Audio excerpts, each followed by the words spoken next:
Immanuel Kant is a central figure in moral philosophy.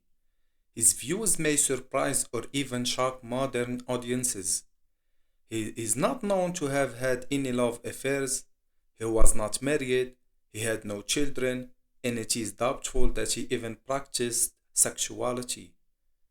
However, he was interested in masturbation. According to him, it was one of the worst things one can do in life, and in this video I will explain why. Kant's moral philosophy can be explained in two simple points. The categorical imperative, which means acting according to principles you would want universalized, and the principle of treating humanity never merely as a means but always as an end. Kant had a strict sense of duty and moral law. For him, sexuality is only moral when it respects the dignity of persons.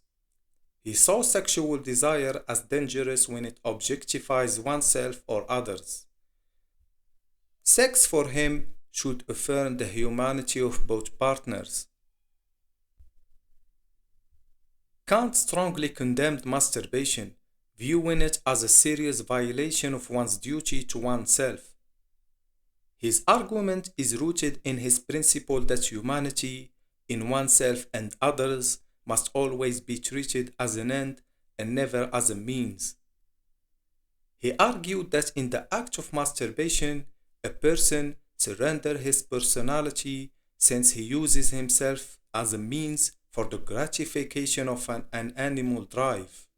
He viewed this unnatural use of one's own sexual capacity as a failure to respect the humanity in one's own person, which degrades oneself below the level of a rational being.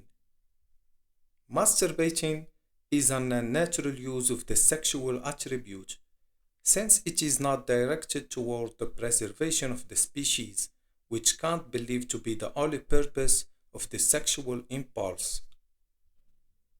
In the doctrine of virtue, Kant said that this unnatural use of the sexual organ is a violation of duty to oneself and even one of the most serious breaches of morality.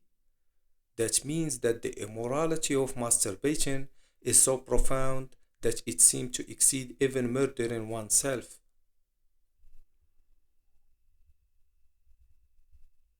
Kant's framework led him to see masturbation as morally wrong because it objectifies the self. However, many modern thinkers and psychologists reject his stance, pointing out that masturbation is a normal human behavior and it doesn't necessarily degrade dignity or treat people as a mere means.